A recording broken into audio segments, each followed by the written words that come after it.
Apprendre à méditer. Bob Stahl, Elisha Goldstein. Bob Stahl.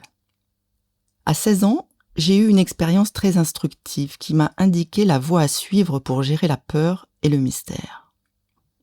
Un jour, en hiver, je conduisais la Ford Galaxy 1964 de mes parents, à proximité de Boston. À plusieurs reprises, la voiture a glissé dangereusement sur la neige et j'ai tenté sans grand succès de la redresser.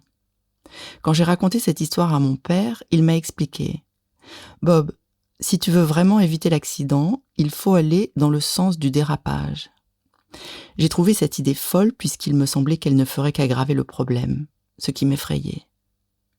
La fois suivante, j'ai donc continué à contrebraquer.